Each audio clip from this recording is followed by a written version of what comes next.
Bien, on va commencer. On va parler de Hanouka. Et on va rappeler très rapidement l'historique de Hanouka. Vous savez que la Grèce avait envahi Israël et que non seulement elle avait envahi physiquement Israël, mais elle avait aussi envahi spirituellement Israël, puisque une grande partie des Juifs, un peu comme aujourd'hui, s'identifiaient à la culture grecque et abandonnaient le judaïsme, abandonnaient la Torah pour vivre comme des Grecs. Et la Grèce a conquis tout Eretz Israël et a imposé sa culture. D'ailleurs, la Grèce, c'est Grèce, Rome, l'Occident aujourd'hui. C'est la même grande lignée, même grande civilisation qui, où qu'elle aille, elle colonise un endroit et elle le rend comme elle.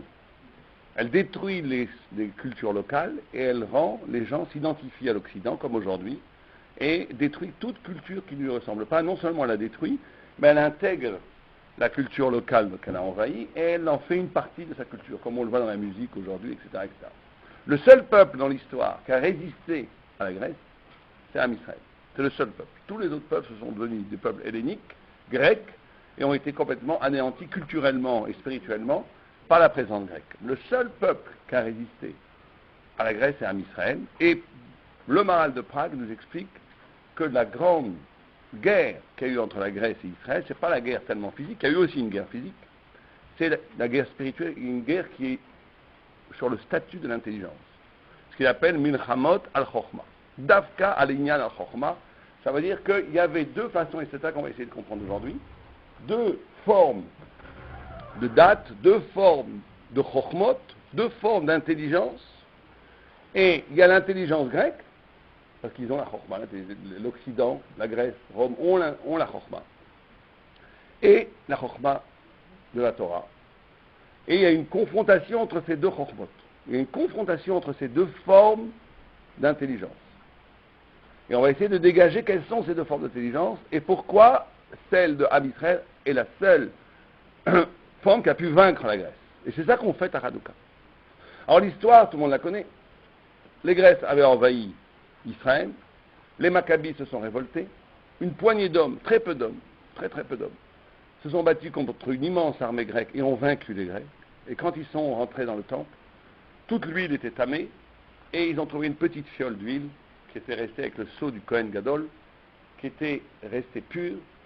Et cette huile, quand ils l'ont allumée, elle avait juste le temps d'une journée, elle a duré 8 jours. Et c'est ça qu'on fait à Hanouka, c'est ça. Et les deux événements sont les mêmes. Les Mefarshim expliquent que le miracle de la guerre, le fait qu'un peu d'hommes ont vaincu énormément d'hommes, et qu'un peu d'huile est vécu pendant 8 jours, c'est le même miracle. C'est le même miracle, simplement l'un est sur sa face matérielle, physique, rationnelle qu'on voit, et l'autre elle est sur sa face mystique, cachée dans le temple. Parce qu'en vérité, le premier enseignement que Hanouka nous donne, c'est le fait, effectivement, c'est la première différence entre la Grèce et Israël, c'est le fait que Am Israël, il n'est pas déterminé. Il est au-delà de toutes les règles naturelles. Ça veut dire que selon les règles naturelles, Am Israël aurait dû disparaître dans l'histoire. Comme tous les peuples qui ont été envahis par la Grèce, comme tous les peuples qui ont été dispersés plus tard et qui ont perdu leur terre, qui ont perdu leur langue, qui ont perdu leurs repères culturels ou nationaux. Vous avez des milliers de peuples comme ça, des milliers de peuplades comme ça, qui ont subi le même sort. Elles ont tous disparu dans le gouffre de l'histoire. Même des empires entiers, comme l'Empire byzantin, l'Empire romain, des empires entiers, dès que les conditions historiques n'étaient plus propices, disparu. Le seul, encore une fois, peuple qui a perduré dans l'histoire, au-delà, au mépris de toutes les règles socio-historiques, c'est Am Israël. Parce que justement, les racines de Am Israël, elles ne sont pas dans l'histoire classique, elles ne sont pas dans la nature. Les racines de Am Israël, elles sont dans la Torah. Et la Torah, elle est au-delà de l'histoire. La Torah, elle est éternelle, ce qui fait que quand le Am Israël se colle à la Torah qui est éternelle, le peuple lui-même devient éternel. Et c'est ça avant tout qu'on fait à Hanouka. C'est ça qui a été révélé à Hanouka. Le miracle de l'huile qui aurait dû brûler une journée, qui a brûlé 8 jours, c'est le miracle de la pérennité de Am Israël, du fait que Am Israël est vit au-delà des lois naturelles. C'est le témoignage que la Shrina, que la présence divine est associée avec Am Israël. Et que, par ce fait-là, le peuple d'Israël ne peut jamais disparaître. Il est éternel puisqu'il est lié à l'éternité à travers la Torah. La Torah est le lien qu'on a avec Dieu qui nous rend éternel. Qui nous rend éternel. Et c'est ça qui s'est passé, c'était ça, on va voir dans 2 minutes, mais c'était ça la grande discussion entre la Grèce et Israël. Est-ce qu'il y a la place dans le monde pour un peuple comme le peuple juif?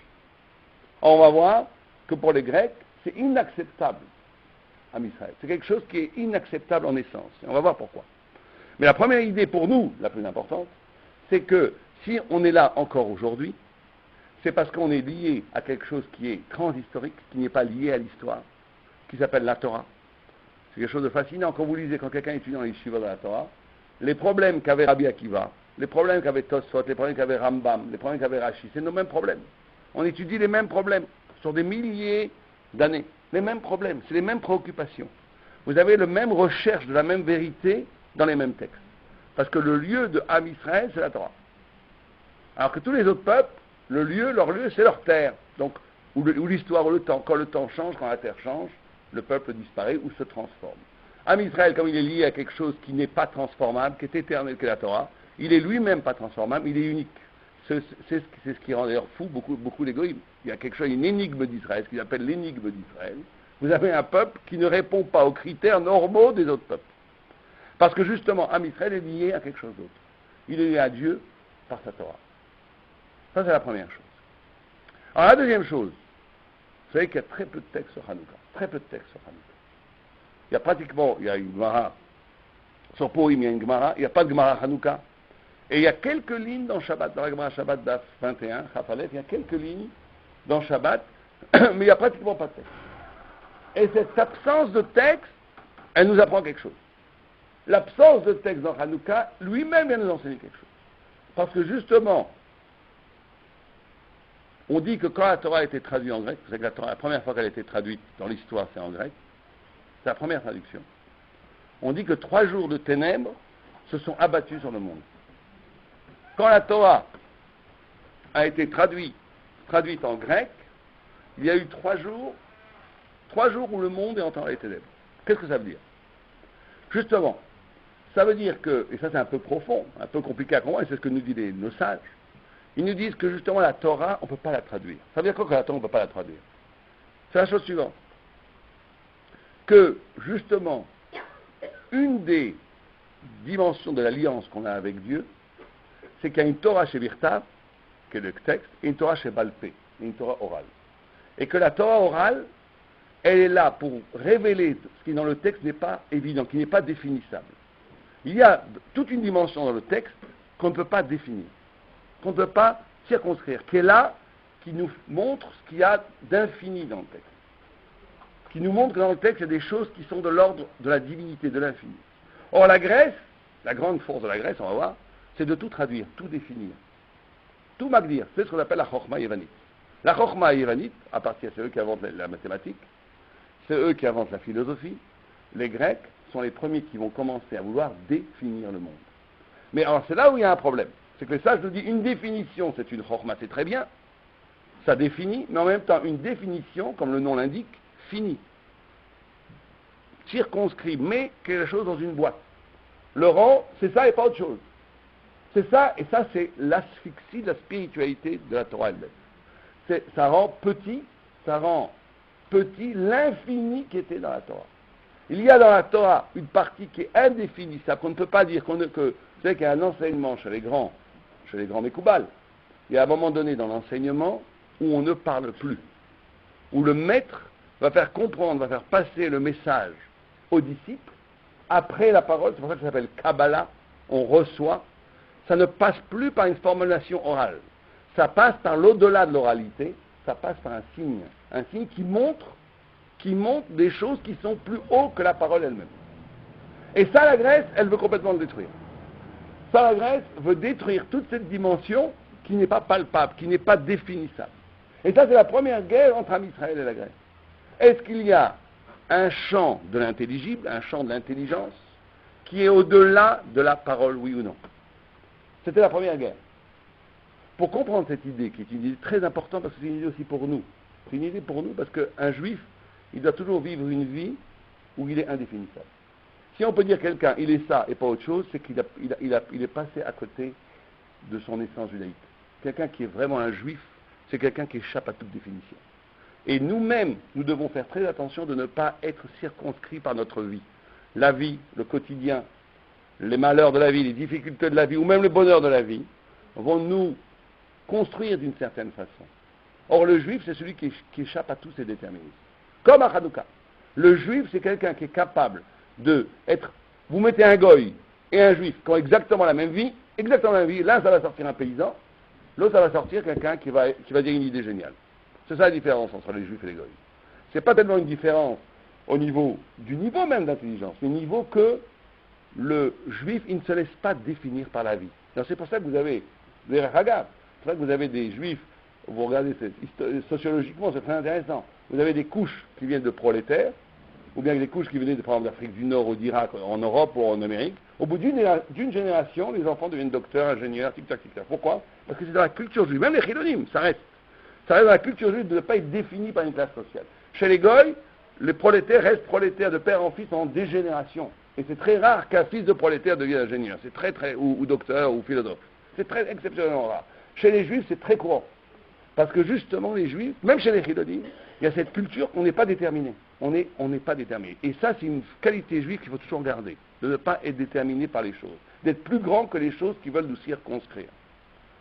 Et donc, pour comprendre cette idée d'au-delà de la parole, et comprendre l'ambivalence de la parole, il y a un midrash qui nous dit que quand le bébé est dans le ventre de la mère, il étudie toute la Torah. Toute la Torah, il étudie. Et il connaît toute la Torah. Et quand il naît, un ange vient et lui donne une claque sur la bouche. Et il oublie toute la Torah. Et le Maharal de Prat pose une question, il dit, pourquoi la bouche? Pourquoi il donne la claque sur la bouche? Pourquoi il ne va pas la donner sur le front? Pourquoi sur la bouche? Et il dit, quelque chose d'extraordinaire, il dit parce que la bouche, c'est la parole. Et la parole, c'est la cause de l'oubli de la Torah. Nous, on a toujours appris le contraire. C'est avec la parole on étudie la Torah. Le Maharal nous dit, la bouche, c'est le lieu de l'oubli de la Torah. Parce que quand on est dans la parole, alors justement, il faut comprendre que cette parole, elle est double. La parole, elle est en même temps, elle cache la lumière de la Torah, parce qu'il y a une lumière, parce que le texte, le Midrash te dit quelque chose d'extraordinaire. Il nous dit que quand l'enfant est dans le ventre de la mère, il a une bougie sur le front, et il voit Aola mitrilato atsofo. Or, ce qui est extraordinaire, c'est que la bougie n'est pas à la fin du monde pour voir, elle est sur le front. Ça veut dire qu'il y a ça c'est une chokhma, une intelligence de comprendre les choses en essence, sans passer par ce qu'on appelle une intelligence transitive, de passer par des références. La parole, c'est le langage. On comprend les choses par le signifié-signifiant. On comprend les choses de façon détournée, pas de façon essentielle. Il y a une connaissance qui est une connaissance essentielle des choses, ce qu'on appelle organous, la lumière de la Torah. Il y a une connaissance qui est une connaissance qui passe à partir de l'expérience, à partir de la parole. Mais effectivement, dans la parole, il y a les deux niveaux. La parole est en même temps peut être un oubli de la Torah, mais la parole peut être un rappel de la Torah. Parce que dans le sous de la parole, c'est que quand Dieu a créé l'homme, Dieu a créé l'homme avec le souffle divin. Donc notre âme, notre propre âme, c'est le souffle de Dieu. C'est-à-dire que le souffle de Dieu, c'est la vie qui a été insufflée à l'homme, et c'est notre vie. Donc quand on parle, avant de parler, quand le Zohar dit qu'avant de parler, on fait toujours un hé. Un hé, et que ce hé, c'est l'expression. Avant de parler, il y a le souffle de Dieu qui vit en nous. Ça, c'est la mémoire de cette lumière-là, de cette lumière de la Torah. Simplement, après, on tombe dans la parole. On tombe dans le référent, dans le monde, dans la logique, dans des choses qui fait, on est obligé. C'est comme ça que l'homme est obligé de se déplacer. Mais il faut bien comprendre que la parole est double. C'est pour ça qu'on dit alpichne edim. La parole, elle a cette double dimension. Elle est en même temps le lieu où il y a le souvenir, la trace de cette lumière qui n'est pas palpable par la parole, et en même temps le lieu de la définition et de la parole. Il faut jouer avec il y a les deux dimensions, l'homme doit avoir les deux dimensions. Pour comprendre ces deux formes d'intelligence, on va donner une image très simple. Imaginons que quelqu'un est dans une maison complètement noire. Premier jour, il va tomber dans un trou. Deuxième jour, il va se faire mal avec la commode. Troisième jour, il va se prendre une claque avec la porte, etc. Au bout de quelques jours, il va savoir se déplacer dans l'obscurité. Il a, oui, acquis une intelligence, une chokhma. Il sait maintenant se déplacer dans l'obscurité. Imaginons qu'on allume une petite lumière en haut, tout devient clair. La première intelligence, la première chokhma, elle est batel ou beboutal, elle ne sert plus à rien. Elle ne sert plus à rien. Ça, c'est la forme des deux intelligences. Il y a une intelligence qui est l'intelligence grecque, qui est le produit de l'expérience, qui vient du monde. C'est une intelligence, une chokhma qui vient du réel. Et il y a une autre forme d'intelligence, de chokhma, qui est, elle, en essence, dans les choses qui est donnée, ce qu'on appelle la révélation. C'est ça, les deux formes de chokhmot qu'il y a. Et c'était le combat. Alors on va voir. On va voir justement quel était le combat, parce que ça va très loin cette histoire. Quel était le combat entre la Grèce et Israël. Donc on a essayé de comprendre ces deux formes d'approche, ces deux formes de chokhma. Une chokhma qui vient de l'expérience, qui vient du monde, qui vient du réel, la Grèce, et une chokhma qui vient de la révélation divine. Or, ces deux formes de chokhma, de chokhmot, elles sont déjà en essence dans la Torah. Vous savez que le chiffre 10 dans la Torah, il est récurrent, on le voit tout le temps. Première fois qu'il y a 10, c'est où? Quelqu'un sait? Non. C'est le deuxième. C'est le troisième même. Voilà. Les 10 des Asara Mahamarim. Quand Dieu a créé le monde, il a créé avec 10 paroles. Les deuxièmes, c'est les 10 plaies. Les 10 plaies d'Égypte. Le troisième, c'est les 10 commandements. Il ne faut pas dire les 10 commandements, c'est une très mauvaise traduction. Parce que les commandements ne sont pas des commandements. C'est des essences. On est comme ça. Tu ne tueras point, c'est pas un commandement. Tu ne tueras point, c'est l'homme n'est pas un tueur. C'est Asara Divrot. Il faut dire les 10 paroles. 10 commandements, c'est une mauvaise traduction française. Mais en tous les cas, alors c'est comme ça. Alors là, on va essayer de comprendre que c'est très important. C'est tout Hanouka. La Grèce, elle puise sa force du chiffre 10 aussi, comme nous. Ça parle de quel 10 elle puise sa force? Après ce qu'on a dit, quelqu'un peut trouver le fait. De quelles 10 paroles elle puise sa force? Des 10 Mahamarim. C'est pour ça que ça chauffe cette histoire, parce que la Grèce elle-même puise sa force de la Torah elle-même, puisque Dieu a créé le monde avec 10 paroles, et que ces 10 paroles sont des paroles, donc elle puise sa force de la réalité, de la nécessité. Dieu a créé des lois, il a créé un monde avec des lois organiques, des lois scientifiques, des lois qui régissent le monde. Or la Grèce ne voit que ces 10 commandements, ces 10 Mahamarim, ces 10 paroles. Et elle dit, le monde est comme ça, il n'est pas autrement. Le peuple juif, il tire sa force, justement, des 10, de la Sarah d'Ivrod, des 10 commandements, si vous voulez, des 10 paroles qui ont été dites au mont Sinaï. Les 10 premières paroles, c'est des paroles qui instaurent dans le monde la loi, la nécessité, le réel, la nature. Les 10 paroles qui ont été dites au Sinaï, ça n'instaure pas la nécessité, mais la liberté. La liberté. Parce que c'est la parole de Dieu, on n'est plus lié à la nature. Am Israël n'est plus lié à la nature. Son lieu, c'est à Sinaï. Et il faut savoir que ces 10 commandements sont, et les 10 paroles de la création, et la Sarah d'Ivrot, et les 10 paroles qui ont été données au Sinaï, sont complètement parallèles. Par exemple, les premiers des Asara Mahamarim, quelqu'un sait ce que c'est? Bereshit. Bereshit, la Gemara dit c'est Bereshit. Le premier mot de la Torah, c'est le premier Mahamar qui a créé le monde. Et le Gaon de Vilna dit, c'est quoi ce Bereshit? Qu'est-ce que Dieu a créé en premier? Dieu a créé en premier le temps. Le temps, c'est aussi une création. Il a créé le temps pour que toute l'histoire, l'épopée de l'univers puisse rentrer dedans. Il a créé le temps. Bereshit, c'est la première création, c'est la création du temps. En face de Bereshit, ça c'est le premier Mahamar. Le premier Davar, la première parole au mont Sinaï, c'est Anochi Hashem. Je suis Dieu. Quel rapport? Le Gaon de Vilna nous dit Anochi Hashem, Asher Oseti Otra Beret Mitzrayim, que ce qui était sorti d'Égypte, c'est que Dieu dit à Israël, vous avez-vous une histoire qui vous est propre. Il y a le temps universel, qui est le temps de Bereshit, qui est pour tous les peuples, et il y a un temps singulier, propre à Israël, qui est Anochi. Donc, les 10 Mahamarim, c'est pour le monde entier. Comment le monde a été façonné. Les 10, à la Sarah d'Ivrot, les 10 paroles du mont Sinaï, c'est un univers qui va être créé, un lieu, un temps, un espace qui va être créé que pour le peuple juif. Que pour le peuple juif. Et cet espace-là, il n'obéit plus aux lois de la nature. Il obéit, le lieu d'Am Israël, c'est la parole du Dieu vivant. Et ce que ne peut pas supporter la Grèce, c'est pour ça que c'est inacceptable pour la Grèce, c'est pour ça qu'ils veulent détruire Am Israël, c'est que, parce que la Torah nous dit que la Asara Mahamarim, les 10 paroles de la création du monde, elles sont tributaires, elles dépendent de la Sarah d'Ivrot. Ça veut dire que la nécessité, les lois elles-mêmes, le monde entier dépend de la liberté d'Israël. C'est pour ça que les grands tzadikim peuvent faire des miracles sans problème. Ils peuvent faire des miracles sans problème. Parce que comme Istakla Boraïta Vebarait Alma, Dieu il a créé la Torah et après il a créé le monde, et que donc le monde est soumis à la Torah, les Chachamim, ils ont la force de Meaker d'avoir chez la Torah, ils peuvent changer, ils peuvent faire des takanot, où ils peuvent changer des choses dans la Torah. Ils peuvent dire, par exemple, aujourd'hui on ne sonne pas le shofar. Pourquoi c'est Shabbat? D'après la Torah, il faut sonner le shofar, Shabbat. Viennent les sages, ils ne sonnent pas le shofar. Ils ont le droit. Comme ils ont le pouvoir de dire ce que la Torah elle dit, ils ont le pouvoir de dominer le monde. Un grand tzaddik, il est gozer, le monde, il peut faire des miracles comme il veut. Il peut faire des miracles comme il veut. Parce que justement, il a les secrets de la Torah. Et quand on a les secrets de la Torah, on a les secrets du monde lui-même. Parce que le monde lui-même dépend de la Torah. Le monde naturel dépend de la Torah.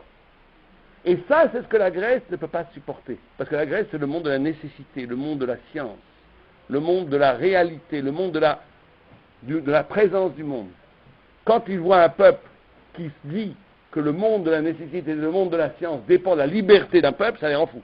Il faut détruire ce peuple. Et c'est ça la guerre entre Israël et la Grèce.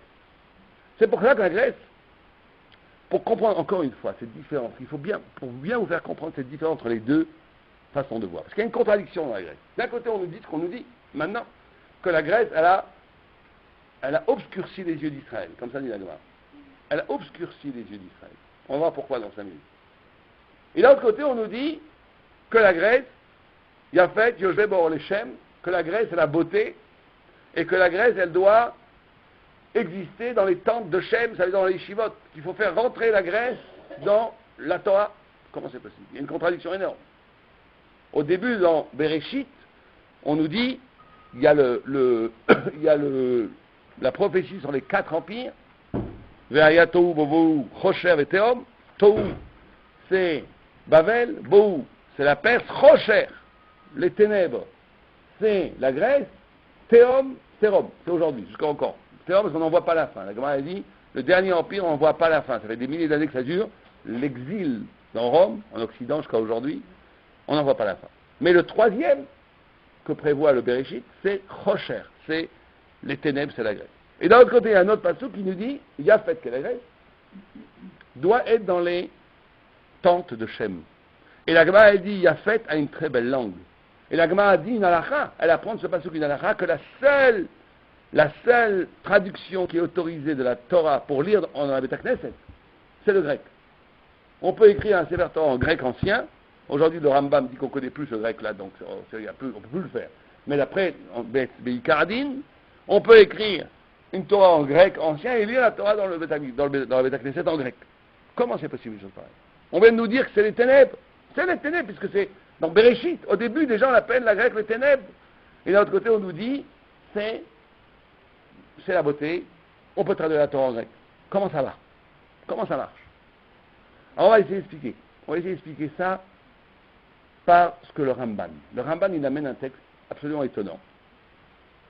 Il amène le texte de la mort de Socrate face à la mort de Moshe. Et ça va nous faire comprendre de façon très précise de quoi est-ce qu'on parle. Vous savez que Platon a écrit un texte qui s'appelle l'Apologie de Socrate, où il décrit la mort de Socrate.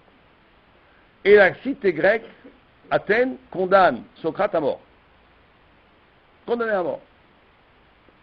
Et quand, le jour de son exécution, on vient le voir, on lui dit, Socrate, on peut te sauver la vie. C'est facile, tu passes par la petite porte derrière, tu te sauves. Et lui, il dit, non, je veux pas. Et on lui dit, pourquoi? Tu veux mourir? T'aimes la mort? T'aimes pas la vie? Il dit, non, j'aime la vie. On lui dit, alors pourquoi tu veux pas te sauver? Il dit, parce que je suis philosophe. Parce que tu es philosophe, tu dois mourir? Alors il dit, non, c'est très simple. Parce que philosophiquement parlant, je n'ai pas établi, c'est le texte, c'est incroyable, mais c'est ce qui est écrit, en tous les cas, on va voir. Philosophiquement parlant, je n'ai pas établi qu'il soit plus intéressant de vivre que de mourir. Qui me dit que la mort, c'est moins bien que la vie? Qui me dit, prouve-le-moi. Peut-être que la mort, c'est aussi bien que la vie, ou peut-être mieux que la vie. Comme je ne sais pas, sauf que Chevalta, c'est adif. Je ne sais pas s'il vaut mieux mourir ou il vaut mieux vivre, donc je ne fais rien. C'est ce que dit Socrate. Et Socrate prend le poison et meurt. Ça, c'est la mort de Socrate. Ça veut dire qu'il dit que comme je suis philosophe et que je vis que d'après la philosophie, si je me sauve, c'est qu'en vérité, je suis un animal. Je vais obéir à mon instinct de survie et je ne veux pas être un animal, je suis un philosophe. C'est ce que dit Socrate. On voit à côté, oui.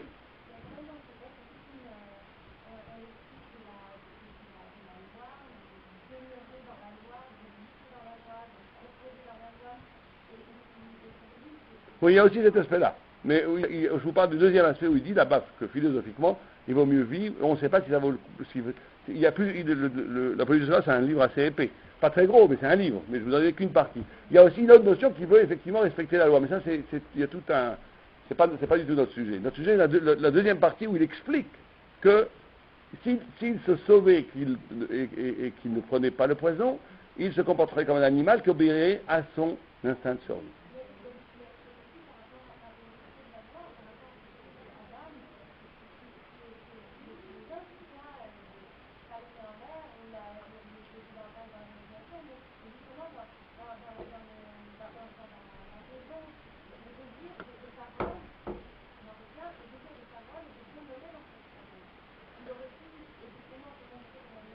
Oui, c'est ce qu'il dit. Tout à fait, avec. Non, mais j'ai pas du tout dit ça, au contraire. J'ai dit au contraire qu'il voulait vivre, mais qu'il dit à un moment donné que philosophiquement il n'est pas établi que mourir soit pire que vivre. Donc il n'y a pas de raison, je ne vais pas faire un acte, effectivement, contre la loi pour obéir à un instinct humain de survie. C'est ce qu'il dit. Mais c'est pas notre point, c'est pas notre point. Notre point, c'est de comparer ce point-là chez Socrate avec la mort de Moïse.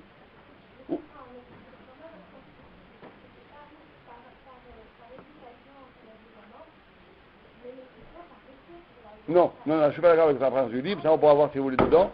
C'est pas, on va pas étudier en Si, c'est le point fort du texte, c'est qu'il dit qu'on ne peut pas déterminer d'un point de vue philosophique, est-ce qu'il est meilleur de vivre ou de mourir. Et que donc faire un acte sans raison, juste pour survivre, ce serait obéir à un instinct animal. Ça, il le dit, c'est comme ça que Socrate expose son exposition. Il y a tout de l'autre côté de son rapport à la loi, qui est une autre côté qui ne nous intéresse pas aujourd'hui. Maintenant, quand on voit la mort de Moïse, comment Moïse, à un moment donné, à 120 ans, il a eu une vie fabuleuse. Il a sorti à Israël d'Égypte.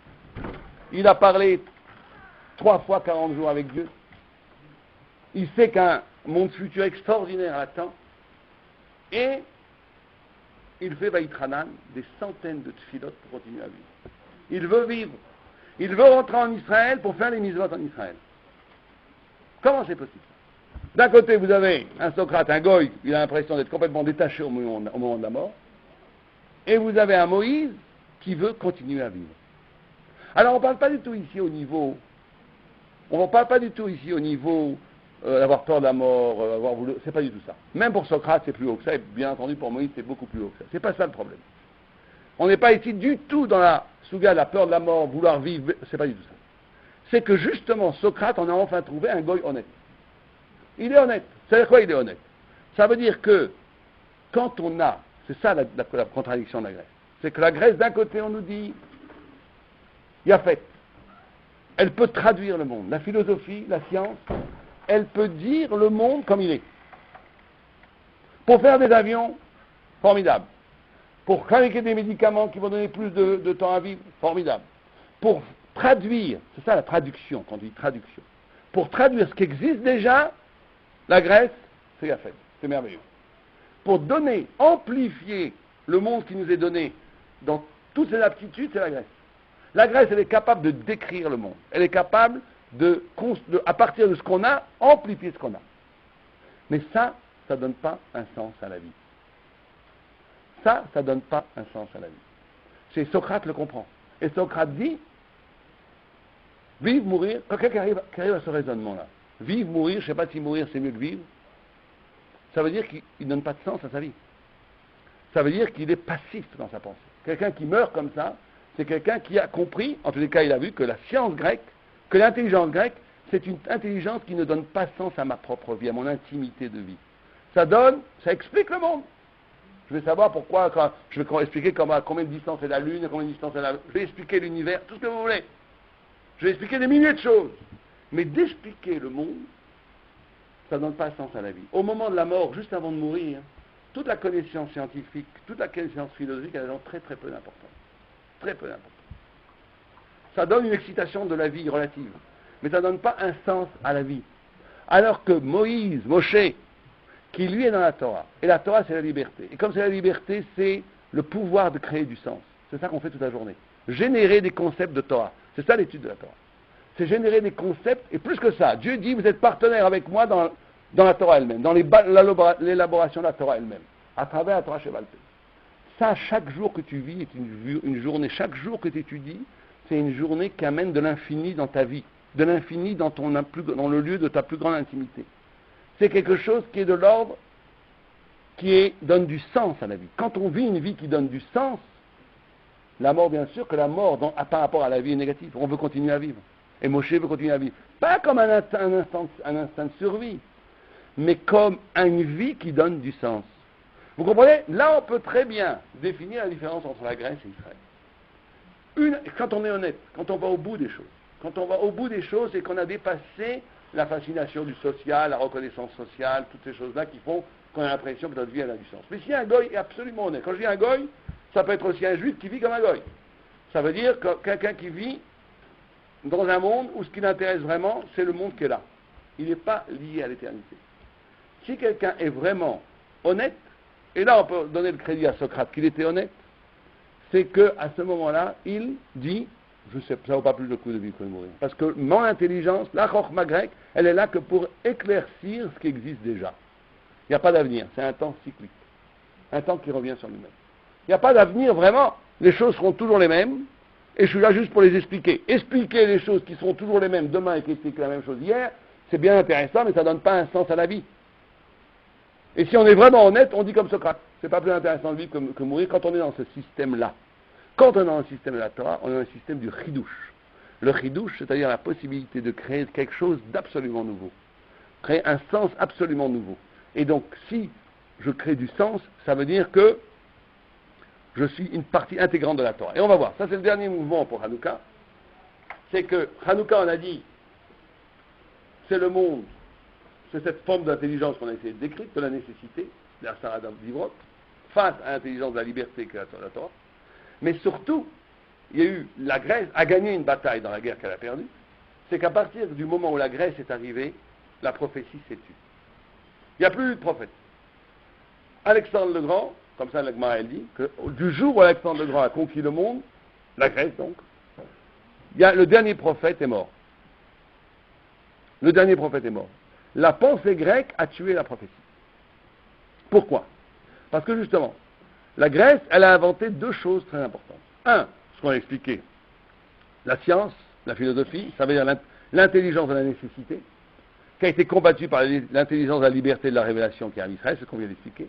Elle a inventé une deuxième chose qui est le sujet. Le sujet. Ça veut dire quoi le sujet? Vous savez que, et ça a influencé le peuple d'Israël. On va voir. Mais on va voir qu'est-ce qui s'est passé, il y a eu un retournement. C'est la première fois qu'on nomme les rabbis, c'est à partir de la Grèce. Quand on est dans le Perkei Avot, le premier rabbi qu'on nomme, c'est qui, quelqu'un sait? Avant, ils ne sont pas nommés par leur nom. Non, bien avant, c'est le dernier Tana. Qui est le premier Tana? C'est Shimon HaTzadik. Shimon HaTzadik, c'est le premier Tana. Il est à peu près 400 ans avant le dernier Tana, qui est Rabbi Yehuda Hanassi, qui a écrit la Mishnah. Donc c'est la part des Tanaïm. Mais la première fois qu'on nomme, avant, il y a eu des milliers de maîtres qui ne sont pas nommés. On n'a pas leur trace au niveau d'individualité. On a les sages, on a les skenim, on a les prophètes. Mais les rabbis, ils ne sont pas nommés. Parce que le rabbi, à l'époque, ce n'était pas un individu, c'était un lien. Un lien pour faire passer la prophétie, c'est un réceptacle de la Torah chez Birta. Tu dis, chaque prophète, c'est un prophète que dans la mesure où c'est un écho de ce qui s'est passé au Mont Sinaï. Il redit d'une autre façon ce qui s'est passé au Mont Sinaï. Il ne peut pas rajouter quelque chose de nouveau. Il redit de façon différente peut-être ce qui a été dit au Mont Sinaï. Ça, c'est la prophétie. À partir de la Grèce, il y a l'irruption de la Torah Sheval Peh. Et la Torah Sheval Peh implique des individus, des rabbanim, des figures, des noms. Rabbi Shimon, Rabbi Akiva, Rabbi Meir. Pourquoi? Pourquoi c'est comme ça? Alors on va voir. Parce que justement, le miracle de la Grèce, tous les miracles normalement, chaque fois qu'il y a un miracle, il faut un prophète. La seule fois qu'il n'y a pas eu de miracle, où il n'y a pas eu de prophète quand il y a eu un miracle, c'est Hanouka. Sans prophète, il y a eu un miracle. Parce que justement, le miracle de Hanouka, c'est un miracle qui naît des ténèbres grecques elles-mêmes. Et on va essayer d'expliquer ce que ça veut dire. Le miracle de Hanouka, il naît des ténèbres du Roger de Yavan. En quel sens? Au sens suivant. On a dit la grecque, et ça c'est profond, il faut essayer de comprendre, la pensée grecque. C'est une pensée, c'est pour ça qu'on l'appelle chutzpah la grecque. Elle est comparée à la panthère qui est chutzpah, parce que imaginez un immense univers derrière un mur. Un immense univers. Un champ intelligible immense. Et vous avez un tout petit trou dans un mur. Et vous avez un tout petit trou dans un mur. Et on regarde derrière ce petit trou. On voit 3 ou 4 petits champs. On dit voilà la réalité. Voilà la réalité. Ce que je vois, c'est ce qui existe. Ça, c'est la Grèce. La Grèce, c'est le rétrécissement de l'intelligible à ce que je vois. C'est la pensée, ce qu'on appelle la pensée autonome. Ce que moi, je peux appréhender, c'est le reste, c'est la métaphysique, c'est des choses que je ne comprends pas, c'est de la croyance, c'est pas pour moi. Vous comprenez? Ça s'appelle la chutzpah. La Gemara dit c'est la chutzpah de la Grèce. C'est-à-dire de voir très peu et de dire que ce que je vois, c'est ce qui existe. Ce que je vois, c'est ce qui existe. Ce que je ne vois pas n'existe pas. Ça, c'est la pensée grecque. De réduire l'immensité du sens à la petite vision humaine. Or, Am Israël a été touché par cette façon de voir. Parce que la prophétie, c'est exactement le contraire. La prophétie, c'est de recevoir une révélation d'intelligence qui ne dépend pas de moi, qui ne dépend absolument pas de mon regard, qui ne dépend absolument pas de ma visée, quelque chose que je reçois de l'au-delà. Ça a été tué par la Grèce. La Grèce a tué cette façon d'appréhender le sens. Et donc le juif lui-même a été condamné à cette façon de voir. Simplement, qu'est-ce qui s'est passé? Il s'est passé un miracle. Et c'était ça le plus grand miracle de Hanouka. C'est que de la même façon que les Grecs reconstruisent le monde à partir de leur façon de voir, à partir de leur sujet, à partir du sujet, à partir de mon propre regard. Les sages ont reconstruit le texte de la Torah, ça s'appelle les Measef, à partir de leur propre regard. C'est la Torah chez Balpé, ça. C'est la Torah chez Balpé. La Torah chez Balpé, elle est née de diverses interprétations des sages initiés. Quand je dis interprétation, c'est pas comme nous on interpréterait un texte. L'interprétation des grands initiés de la Torah, des grands sages, c'est après des dizaines d'années d'études et de tzadikout, ils vont dire comment leur âme écoute, comprennent le verset de la Torah. Mais il va y avoir des différentes interprétations. Avant, ça n'existait pas. La marloquette est née avec la Grèce. Il n'y avait pas de marloquette avant la Grèce. Avant, il y avait une unicité du sens. C'était la prophétie, c'était unique. Et c'était compris de la même façon par tout le monde, plus ou moins. À partir de la Grèce, va naître le multiple des compréhensions de la Torah. Des dizaines et des dizaines de façons de comprendre la Torah, des centaines de façons de comprendre la Torah. Des centaines de façons de comprendre la Torah, qui sont autant de rabbanim. Rabbi Akiva, Rabbi Meir, Abaye, Rava, Amemar, tous les centaines de rabbanim, de grands initiés. Mais là, c'est là où il y a un miracle. Le miracle qu'il y a eu à Hanouka, c'est le suivant. C'est que là où on aurait pu croire que la Grèce allait vaincre Israël et allait rendre Am Israël comme un peuple comme les autres. C'est-à-dire condamné, il n'y a plus de prophétie, il n'y a plus d'écho du Sinaï, c'est fini. On est condamné à comprendre la Torah à partir de notre pauvre petit regard. C'est la fin des haricots. On est condamné à réduire la Torah à une opinion, Chas v'Shalom. Or, ce qui s'est passé, il y a eu un retournement, un miracle. Le miracle, c'est peut-être le plus important pour Hanouka, c'est celui-là. C'est que le peuple juif, les grands sages, quand ils ont étudié la Torah à partir de leur propre être, comme les Grecs le faisaient du monde, ils ont, au lieu de rencontrer, ils ont rencontré en eux-mêmes, au lieu même de leur subjectivité, au lieu même de leur personnalité la plus profonde, quand ils ont étudié le texte, qui c'est qu'ils ont rencontré? Hachem, Dieu. Et ça, c'est la Torah Shabbat. Ça, c'est le miracle juif. C'est que le juif a compris, à ce moment-là, et le grec n'a pas compris, que même si on réduisait le peuple, même si on réduisait le juif à être un individu, à ne être coupé de la prophétie, à être coupé du mont Sinaï, il allait retrouver le mont Sinaï dans son cœur même, dans son être même. Et le peuple juif, quand il étudie la Torah, le juif, quand il étudie la Torah, même s'il étudie avec son propre regard, au fond de son regard, s'il va jusqu'au bout de lui-même, au bout de lui-même palpite la parole divine. Et il retrouve Sinaï en lui-même. C'est ça la Torah Shebaal Peh. Il va retrouver la Torah en lui-même. Il va retrouver la révélation sinaïque en lui-même. Ça, c'est peut-être le plus grand miracle qui s'est passé à Hanouka. C'est peut-être le plus grand miracle qui s'est passé à Hanouka. Parce que le reste, c'est des miracles extérieurs. Mais qu'on a pu vaincre la Grèce en étant devenus nous-mêmes grecs. Parce qu'on a été, la grecque est une pensée absolument indépassable quelque part. On dit que le Echal, la gamatria de Echal, c'est 65. La gamatria de la grecque, Yavan, c'est 66. La Grèce est une pensée qui peut se mettre au-dessus du temple, au-dessus du temple. Les Grecs, ils peuvent tout analyser. Ils vont dire, oui, la pensée de Dieu, ils vont tout. Mais ils vont croire que la pensée grecque, elle est tellement chutzpah qu'elle peut se mettre au-dessus de tout. Elle peut penser tout.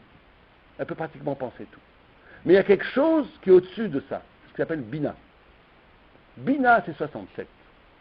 Bina, ça veut dire, c'est ce qu'on entend à l'intérieur des choses, un autre écho. Et ça vient du Misirut Nefesh. La seule façon de vaincre la Grèce, c'est Misirut Nefesh.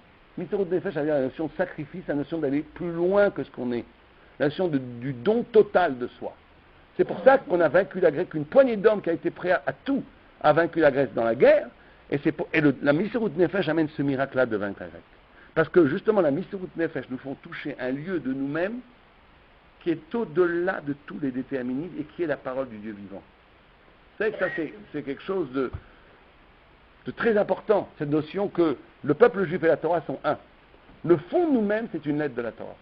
Comme on l'a dit au début, notre vie, le principe de notre vie elle-même est le souffle de Dieu vivant, puisqu'on a été créé à partir du souffle de Dieu. C'est-à-dire que notre neshama, notre personnalité la plus profonde, c'est l'écho du souffle de Dieu. Donc quand quelqu'un est vraiment avec lui-même, il est avec Dieu. Il est avec Dieu. Quand il est la zaken, quand il est le dansé à Oshana Rabbah, il disait Imanikan Akolkan. Si je suis là, tout est là. Et on disait ce tout-là, c'est lui et c'est Dieu. Le tout, c'est Dieu. Si je suis vraiment avec mon neshama, avec moi-même, Dieu est là. C'est ça qu'on doit toucher à Hanouka. Et d'ailleurs, pour finir, pour conclure, c'est ça la symbolique, l'idée d'allumer les bougies à Hanouka. C'est que la lumière grecque est une lumière du Reshut Arabim, une lumière de l'universel, une lumière de la loi sociale, de la société. Et cette lumière du Reshut Arabim, de la loi sociale, elle éclaire jusqu'à l'intérieur de nos foyers. Elle rentre dans les foyers. Elle rentre dans les foyers à partir de la télévision, à partir de la radio, à partir des journaux. Elle vient et elle pollue, elle envahit jusqu'au cœur de l'intimité juive. Hanouka, c'est de renverser ça. C'est exactement le contraire.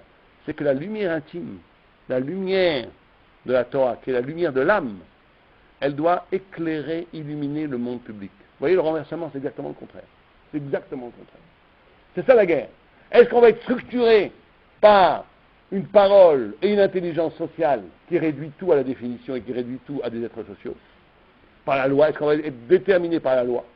Ou est-ce qu'au contraire, on va influencer, on va éclairer le monde à partir de notre lumière intérieure? Et à Hanouka, quand on allume les bougies aux portes de nos maisons pour éclairer l'espace public, c'est ça qu'on dit. On dit ce qui doit prédominer, c'est que la vérité de la Torah, cette lumière qui est plus ancienne que la lumière grecque, cette forme d'intelligence qui est essentielle, elle doit illuminer le monde. Mais elle doit illuminer le monde à partir d'une révélation de notre intériorité. C'est ça qu'on doit essayer de faire à Hanouka. Et c'est ça le grand miracle de Hanouka, c'est que cette partie, cette petite fiole qui est restée pure et qui a illuminé le monde, qui a illuminé 8 jours le Beth Amikdash, c'est la petite part du peuple juif qui n'est pas contaminable par la Touma de la Grèce et qui va, à partir de cette petite part, cette petite fiole de lumière qui est en nous, qui reste toujours pure, qui n'est jamais abîmée, elle va pouvoir éclairer le monde entier. C'est ça qu'on doit essayer de faire à Hanouka. Voilà, est-ce qu'il y a des questions? Pas de questions? Alors, bonne fête de Hanouka.